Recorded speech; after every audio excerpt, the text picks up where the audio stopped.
I wanted to start by telling you a story, Kamila. Okay. I saw The Seen and Unseen in New Zealand at the New Zealand International Film Festival. And for me, it was a really indelible, like, cinematic moment for me. I remember someone had told me that they thought I would like it, and I didn't know anything about it. I didn't know anything about your work. And I went and saw it in Wellington, and I was pregnant with my first child at the time, and I had just finished a big project, which incidentally at that point had been terribly received and it had like these terrible reviews. And I went to go see your film, and it had such a profound effect on me. The only way I can describe it is such a spiritual experience watching it, and I just cried for 90 minutes, and there's a real delicacy to your films, and that's how the emotion that I felt, it was just an outpouring that your film invited me to have. So I'm so honoured to be here to interview. I'm such a super fan. But it also just made me think about the cinema as a space where we can sort of decompress and feel things that we need to feel and feel things we don't even know we need to feel. And I wanted to ask you about what are the special films in your life that you've seen that have had a profound impact on you as a person and as a filmmaker. Wow, it's not an easy answer because I think not an easy question as well. It's always very hard to answer like what kind of film, because every time you always you watch many things that is actually beautiful and also influence you as well in a way. And I felt like that's actually filmmaking for me. You actually just describe what is filmmaking also very beautifully, in a way that it's a space. It's always like a study for me, each of my film.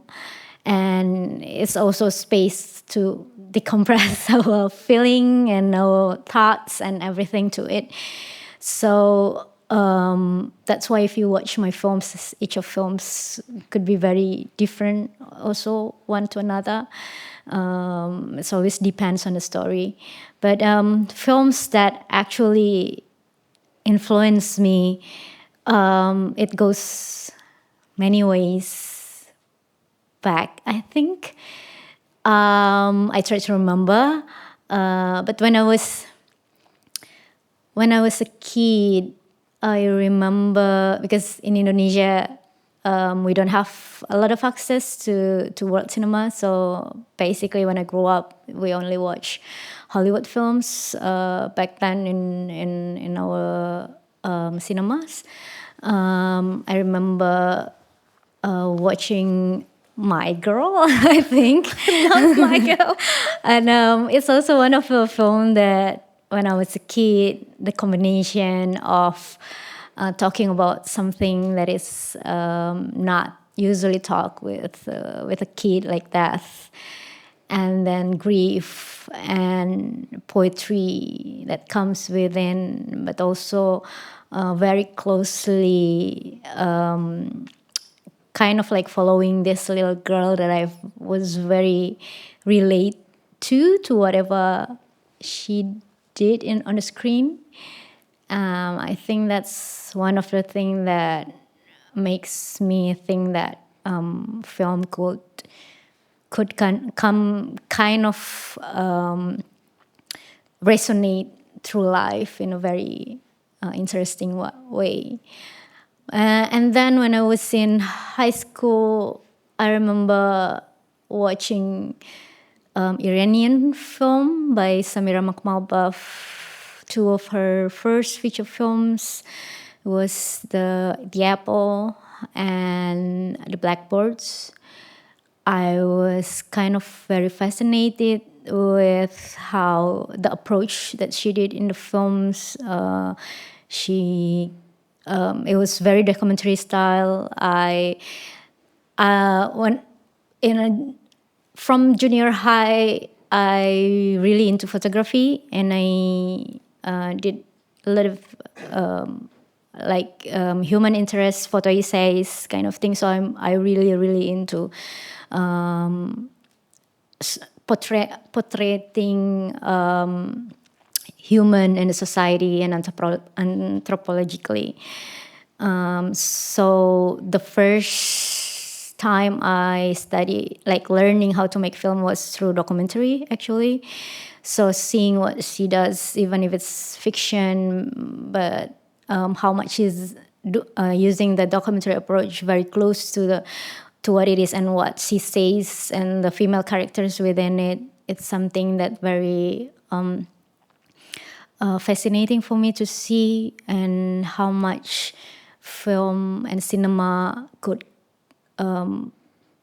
create something, like could say something about your society is very impactful. And then also I think later on I watch Catherine Breillat's film Fat Girl. It's also something that is quite impactful for me. And of course, my father is a filmmaker as well. So I grew up with his film as well, which talks also a lot of Indonesian culture. And I'm very fascinated with Asian cinema in general. Love their films, Sapi Chapong, Saiming Liang's, even Kim Ki-duk's film in the beginning of his career, and Ozu's. So many Asian filmmaker that actually really influenced me, because actually I got in touch into Asian cinema much later.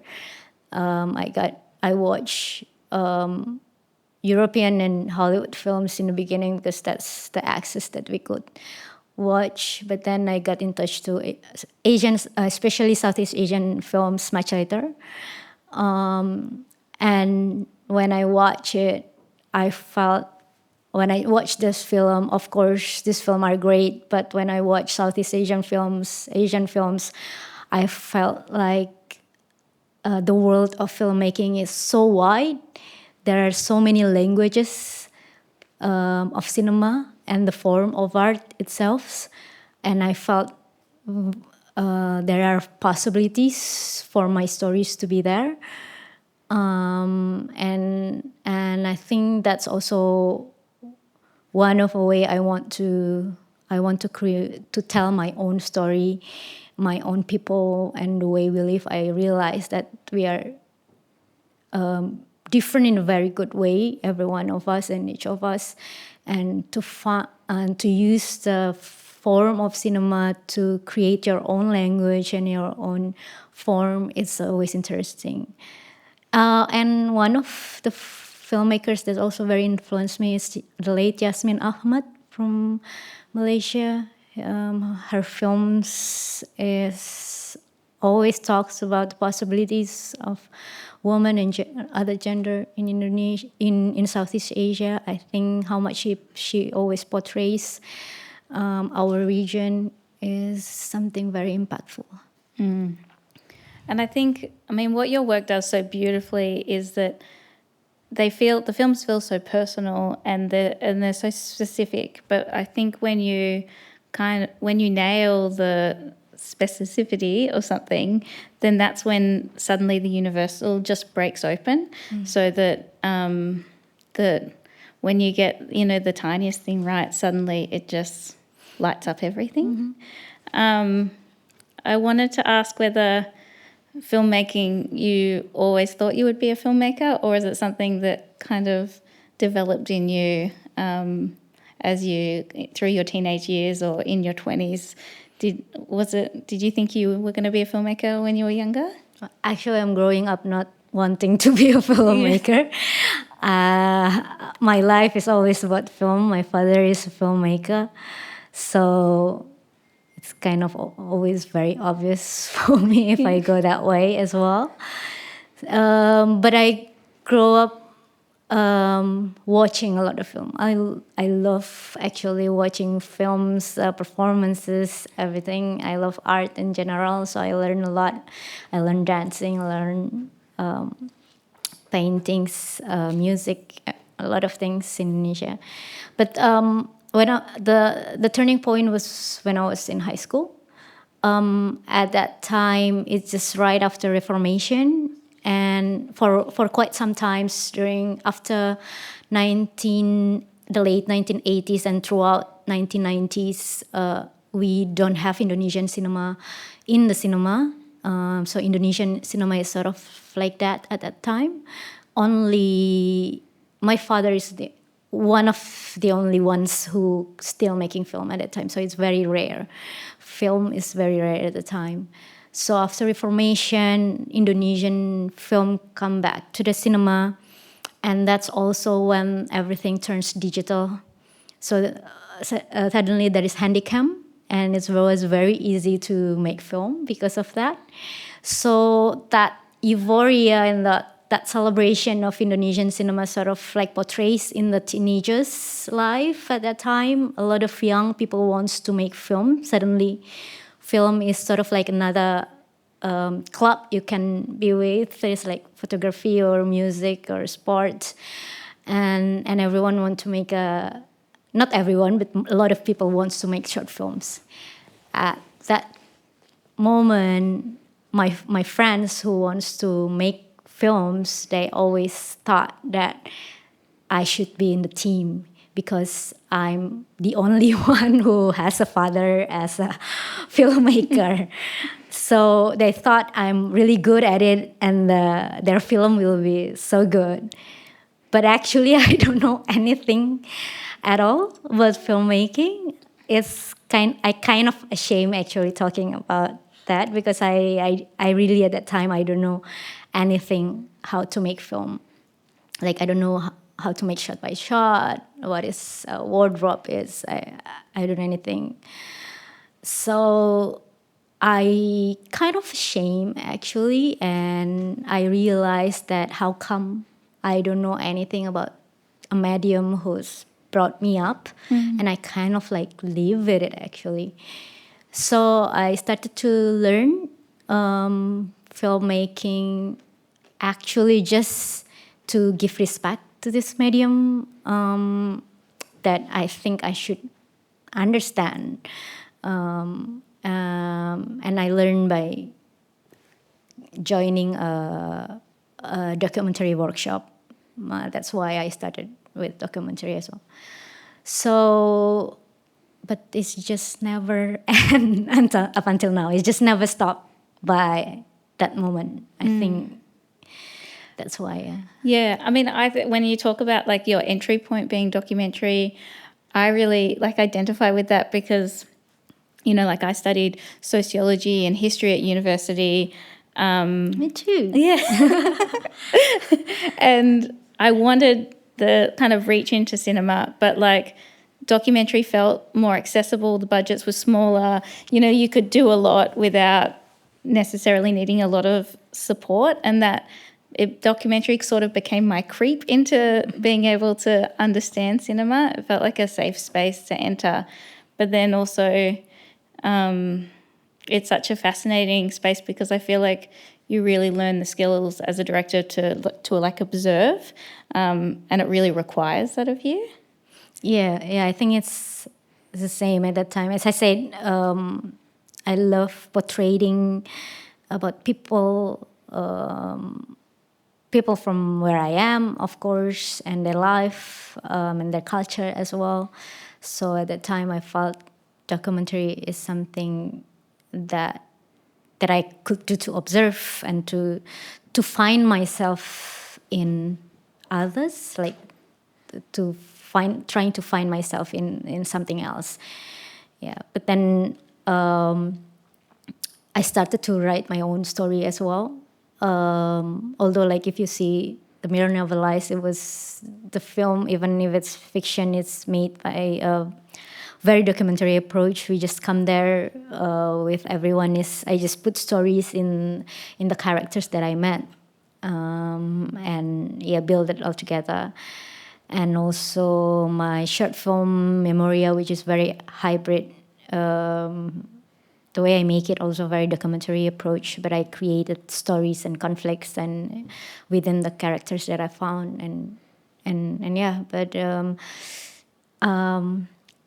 up until now, even if I make a very commercial fiction drama, it's always important for me to be grounded and to put something that I found in real life. That's why every film that I make, like research, field research, is always very important, because I always have this needs to kind of observe and like and approach also always very organic, because I felt like I need to always observe what actually happens, what things that is actually coming from the real life, instead of like fully creating everything. So yeah, those way is always very important for me.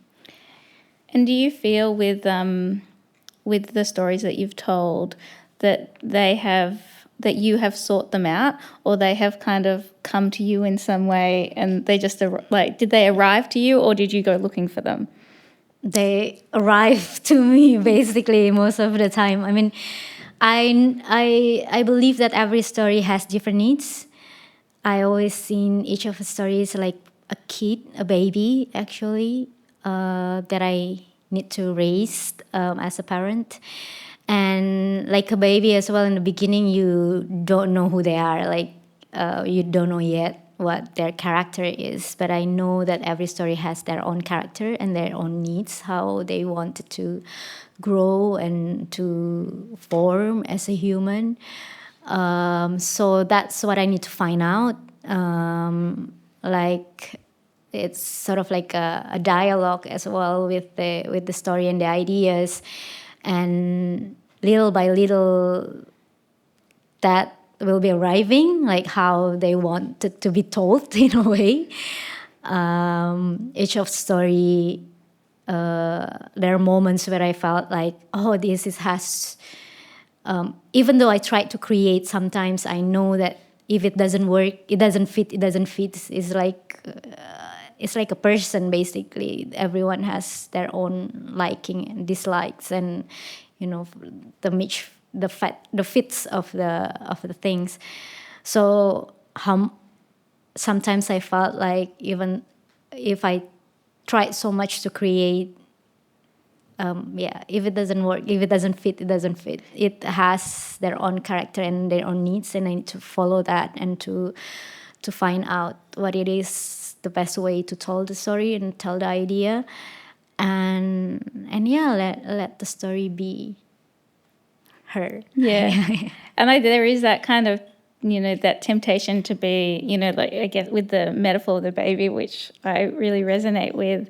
It's like you want them to be something, and then they present themselves and they're something else, and your job is to let them be who they're going to be. Yeah. My producer that I work with, she often talks about the producer is like the midwife, as to help deliver this baby, so that the director can have that support to then figure out what that film baby is, which I feel like is definitely, it feels like we've got like a very female perspective on this process of making our films.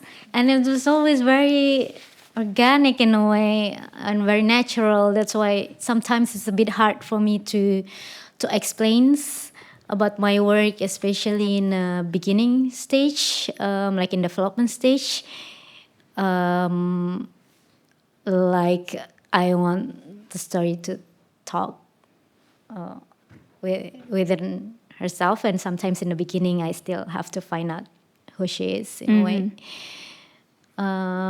So yeah, but then later on things comes pieces by pieces, and it formed together. The more I work on it, and I don't know, like if I have an idea, even if I have something in mind, like imagination and things like that, most of the time I don't know what it becomes actually, and I always wanted to follow the process to see how it's ended up be. And that was that was another one of my questions, was this idea around, do you feel like and you just answered it, whether you're process driven or whether you're product, like end product, like what do you find most thrilling? Is it seeing the end film or is it the making of the film? Definitely the process. I'm a process a person actually, because I think each of the film really reflects on who I am as well as a creator at that certain times. I felt I cannot go back making the scene and unseen anymore in my seeing who I am right now. It's the film that I made because of me at that time and what I experienced, my thoughts, how I see things and things like that. If I make it now, it's going to be very different as well. I cannot go back making The Mirror Never Lies or Uni. I will make it very differently maybe if I make it now. So like each of films always sort of make a new me as well. I'm born again in a way as a creator every time I finish a film. I was looking for a new challenge, a new way of thinking through things as well, new questions, because I think most of the film that I made always started with the questions that I have in mind, and I want to study them. I want to have a dialogue with my characters as well, and have those process. So at the end, of course, the result is always something that is very nerves wracking for a filmmaker, because we have to distribute it and watch it with the audience and everything. But the process is more important for me. I think if I have the process, if I follow the process and follow everything that I want to with the process, the end. At the end, it's your kid. You will love it. You will love it as it is. Yeah. I can't remember. There's a filmmaker, and he said, like, if you're not changed by the film that you've made, then you're not doing filmmaking right. The film itself is like, you have your own metamorphosis. Like, there was some question at the heart of it, and then you're transformed by it, which is why I think that resonates, that you can't go back because you've already changed into the next version of yourself. Yeah, it's no matter how you answer the question or not, you will find your process of thinking is the way you find yourself again. Yeah. I thought maybe we could share a clip, which is Before Now and Then. Okay. Do you want to give a little synopsis of the film to introduce it? Or? Okay, so the film, we follow a woman. It's actually a story of a woman inside a marriage in 1960s. The story is actually from 1950s to 1960s, but most of the set is from 1960s. It's an era after independence, before the new order era is happening. So it's a lot of changes politically and situationally in Bandung. It's actually set in Bandung, so it's a Sundanese film. And the change. So I think the political situation, what happened with women, they always have to survive each time things happens. Like every political changes, the one has to survive the most is women. So we follow up the story inside a marriage within this kind of changes and situation. So yeah. Can we play the scene? There's so much that I love about that scene, and I was thinking that I chose it before I planned, and I realized watching it when we were doing the tech check that I had a massive fight with my daughter, who's 6, about the similar age last week, and she cut all her hair off in the aftermath of our fight about her naughty hair. So like talking about like the intuition and the like the subconscious of filmmaking, it was like I think that really resonated with me. Mothers and daughters, and like the intimacy of those spaces that we share with our children. And I think it's something, watching all your films all together, you capture so beautifully these private, intimate spaces between women, but also between women and children that don't often get seen in cinema. And I just wondered if you could talk about those dynamics of those relationships, but also these private spaces and why they keep kind of appearing in your work. Yeah, it's interesting that you actually picked that and also asked that, because it's also something that, of course, it's not intentionally as well. Since the beginning I don't plan that all my works has to have to be like that, but it's true that it keeps reappearing. Actually, when I wrote a script, I think one of the thing is that I love to talk about female characters, not only in the macro side, but also in the micro side of her. Every time I follow a female character and a story, I always like to not just seeing the main plot or the external conflict that she has, but also what is the internal conflict and what is the internal dialogue that she has within this conflict. So the world is not just big on the outside, but also big on the inside. This kind of conversation, that is always very important to be able to know what is the internal feeling, question, discussion inside the character.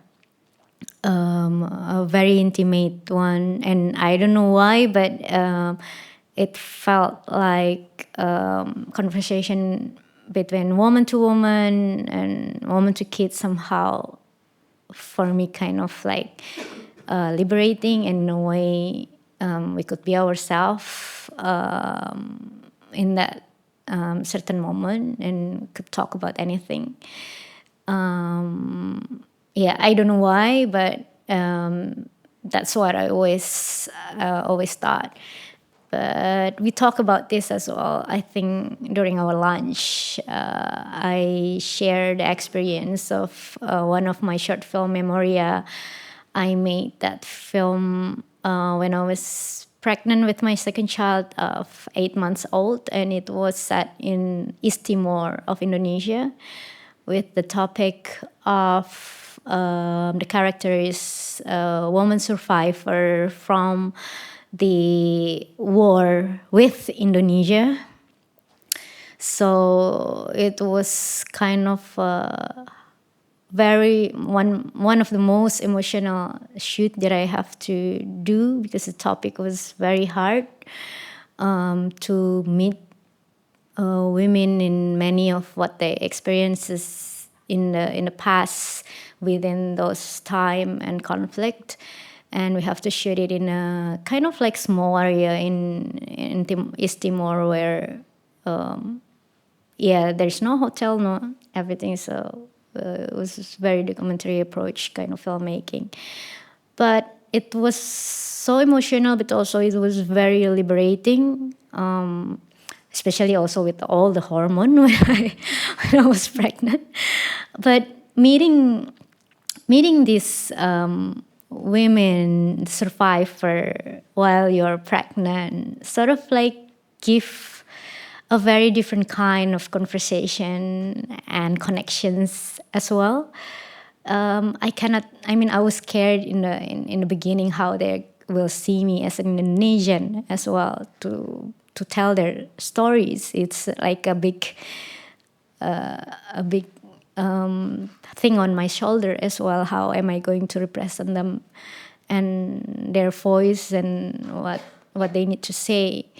But how much they trusted me as well to show that, and how much since the beginning we talk suddenly without acknowledging where we are come from. It's more like woman to woman. When we talk woman to woman, mother to mother, daughter to daughter, suddenly everything else doesn't matter. It feels like where we are doesn't matter. It's all about humanity, femininity, and what we go through together. In and the strength that I had during this moment. I mean, like people was before I came there, my family and my friends was like very questioning. You're like 8 months old, pregnant. How come? I mean, you're going to shoot somewhere in this place, and they're very worried.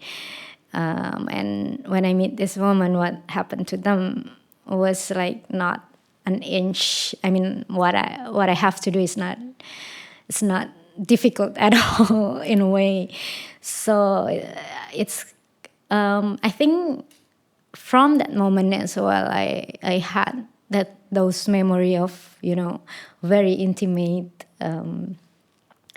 A woman to woman talk and dialogue with I always have, I think, influenced me a lot when I'm writing a female character. Yeah. And I think when I hear you speak, often when like there's the talk of like the male gaze or the patriarchal gaze, and then I've heard you kind of resist and say like it's my perspective, it's the way I see the world. And I think that kind of what you're talking about is this exchange that can happen when you're free from the patriarchal gaze. Like it's not necessarily about it being a female gaze, it's just about liberation from this other way of seeing, and also this way of interacting that which I think comes across so beautifully in your films, and is something that I feel is, as a viewer, you feel and is very nourishing. And it means that you can go to the darkest of things, that you can talk about, what happened to East Timorese women in the war, or you can talk about the death of a child, but you don't feel oppressed by it, that there's something very, your films are full of grace and full of hope and beauty, even when things are dark. Is that something that is deliberate, or do you think that's just who you are? Well, I think you describe it very well. I mean, sometimes I couldn't even articulate it, like how, why I make things like that. In a way, you articulate that very, very well. I think it's amazing to hear that, because I mean, I have to say that filmmaking, especially in the past where I started, was very masculine in a way. And there I heard a lot of what you have to do. But I always, there are things that I felt like I'm not like that.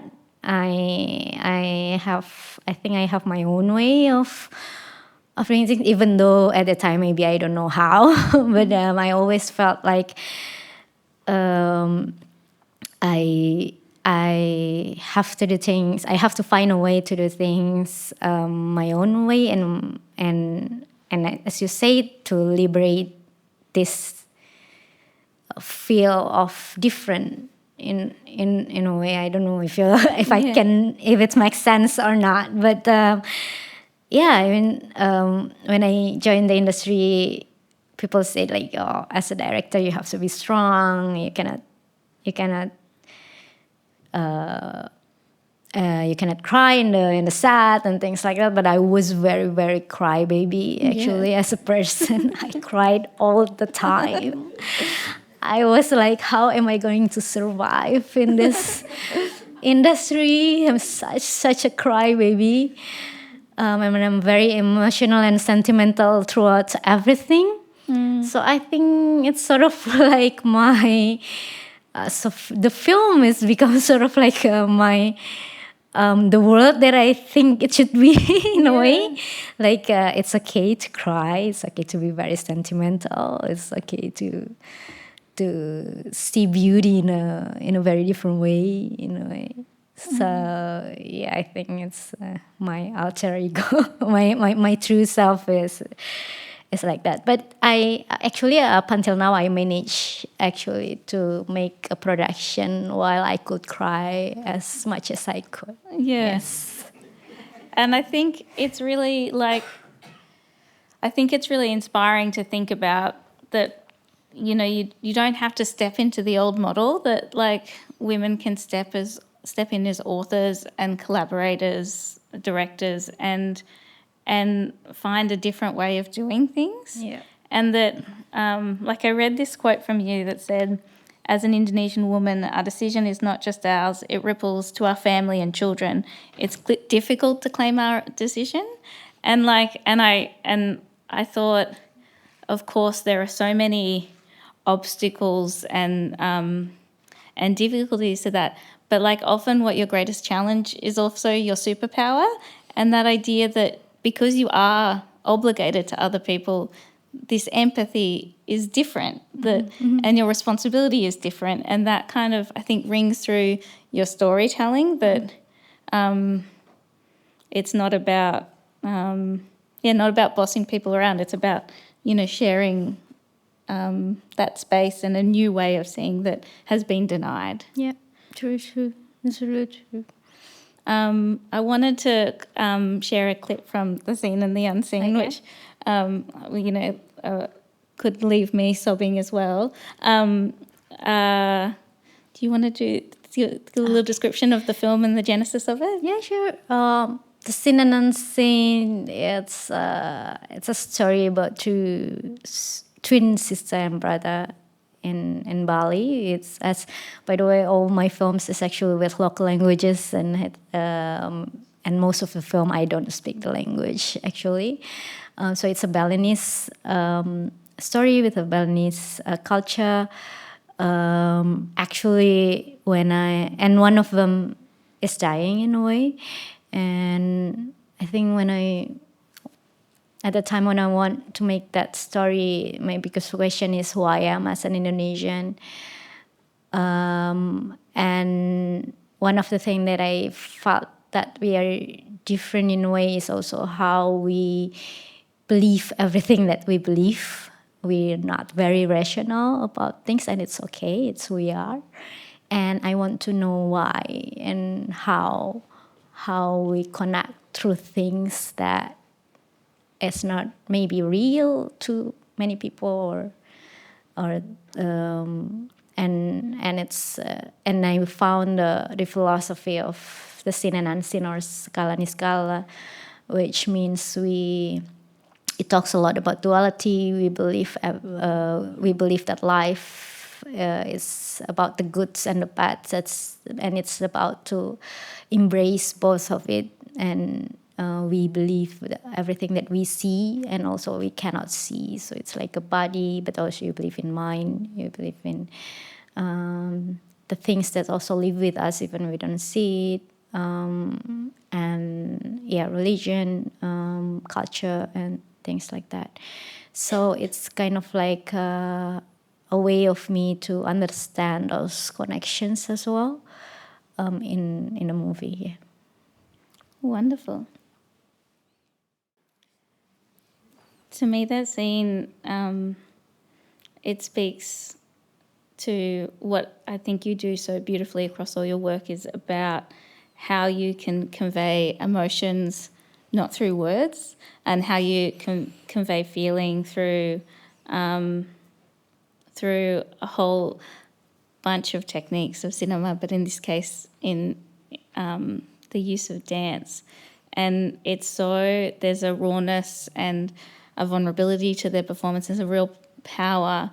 And I wanted to ask, how do you kind of create an atmosphere to create performances like that on set? How do you work with your performers, and how do you kind of instruct the crew to create this space where something so beautiful like that can emerge?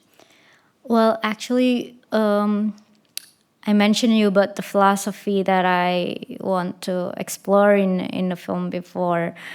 There is a time when I write in the first beginning of the script, I was very struggled to explain about this philosophy. I mean, this is surely something that you couldn't delivering it with a dialogue, really. I mean, nothing could simplify the depth of the philosophy and the connections that it's hard to describe these things. So it was very hard to find how you communicate those things. But there are moments finally during my research, I realized, because sometimes these things is very close to you that you don't realize things. I realized how much we use other thing in Indonesia to communicate. I mean, if you see Indonesian ceremony, that's how we communicate with the gods and what we believe. But it's not through, it's never verbal, it's never with words. It's always with dance and music and, something that comes out, an expression that comes out from your body, the universal language of all. So I felt like this is something that it has to be in the film. There is another way of dialogue in it. So that's the moment when I decided to have dancing as the main dialogue of the film, which it also gives. I mean, at that time, it was like how it was kind of a challenge as well. Body movement and expression becomes the most important part of the film if I wanna kind of describe that connection and feeling. One of the things that I found is, so I work with this choreographer, which also later on the film was turned into a stage performance, which you watch as well, with the same choreographer, Dayu Ani, and she made a performance, a kids performance dance with an animal movement. So at the time I watched her chicken dance, which is what we saw just now. And I felt this is something that even if it's dance, it has a universal language, because animals, we know all the animals and its behaviors. And so and Balinese dance, actually the basic of the Balinese dance always comes from the animal movement. Like the eyes of the dragonfly, and then the move of like a gecko, and I think this is the right approach that I could try and explore. So we kind of like choose several animals that actually close to Balinese culture, but also can resonate to the films, that in certain moments they could express this certain movement and also expression of an animal that we can actually as an audience relate to. But at the same point, also how you want to deliver it. Is it going to be musical? Or, in the beginning, it was like a lot of questions. But for me, because the film talks a lot about duality, one of the things that I want to explore is dark and light, and also day and night, and the main thing is roughness and softness of things. I think as a woman, we are a very ambivalent kind of character, which always has those two sides of roughness and also tenderness in a way. So how everything has those two elements from what we saw. So in a way, when you see the cinematography, it has that rawness that I want, but also how to shoot it tenderly, like softly as well. With the performers, that was the hardest part because I want to shoot it just like that, like very raw. We see everything in one shot without cut, without manipulating anything. So we have to find a cast who is very good in their dance, of course, but also have that natural acting. And it was quite rare it was very hard to find in a way that in Balinese dancers, they very used to perform. So it's okay for them to perform, but usually in a very theatrically kind of acting. So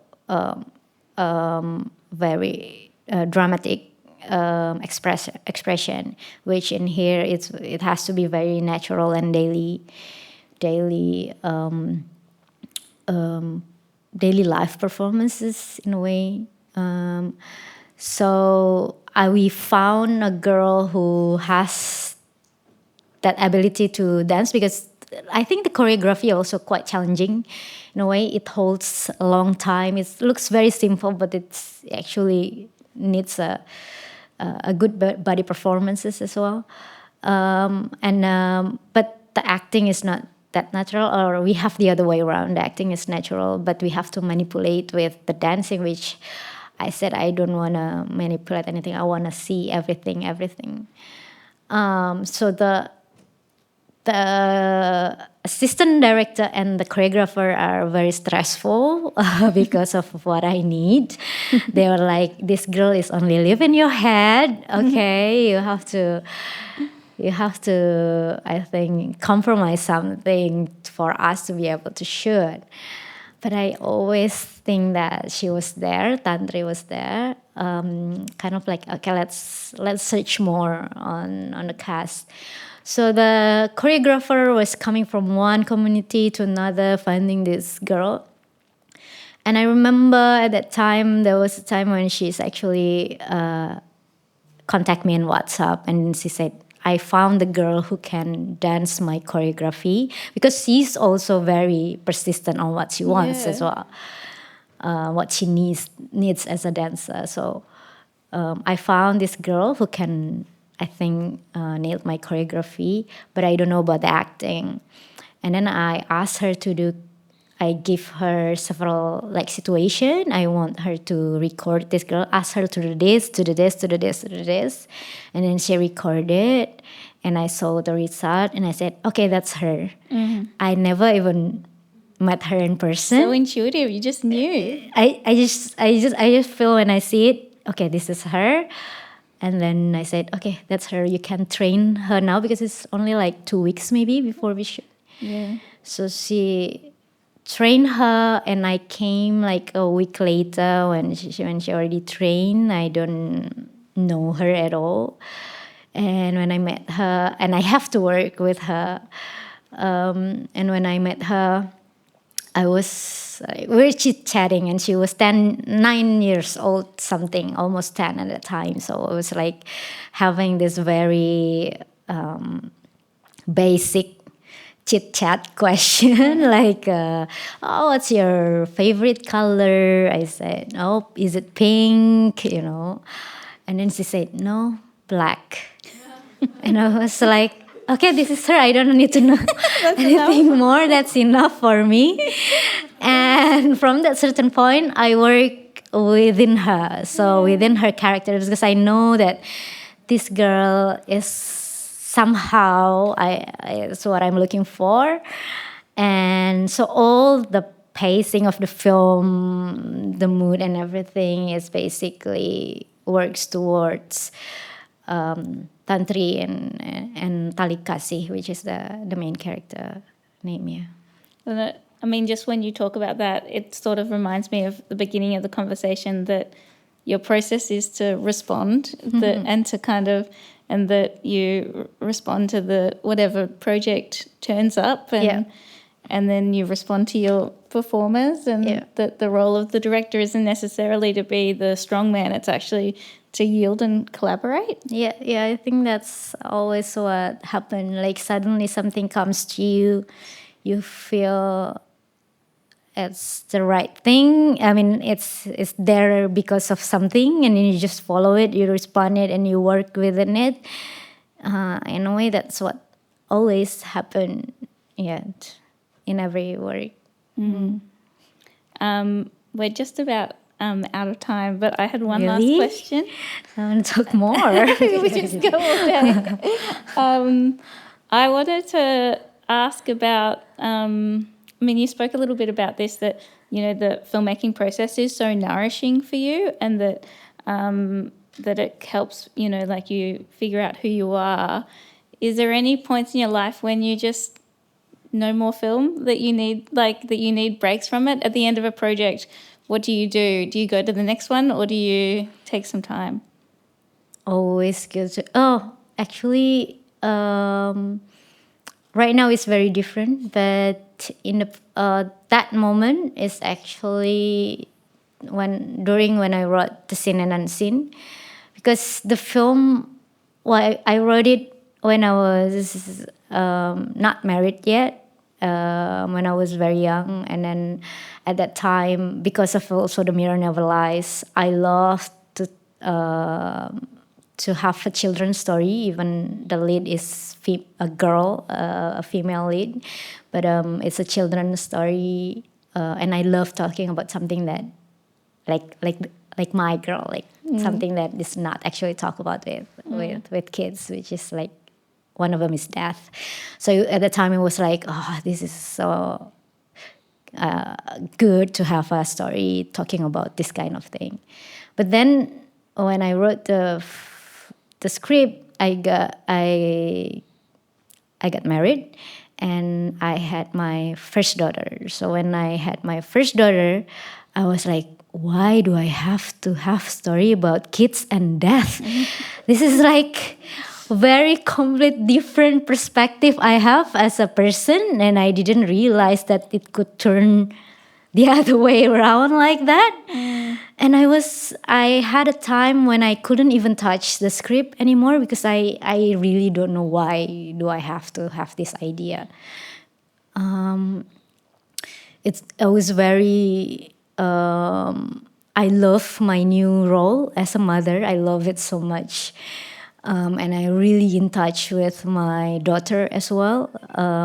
So I'm not sure if the story is actually reflecting who I am as well. So there is time, and actually at that time I even really questions, because I'm really attached to her, and I really enjoy my relationship with her. I don't want to leave her forever, like kind of thing, and I really question, do I have to make film again, actually? So I think it's okay if I just raise her and then be full time with her. I felt like it's what makes sense at that time. So I talked to my husband, and maybe I don't have to make film. I love what it is, and I have the greatest gift of all.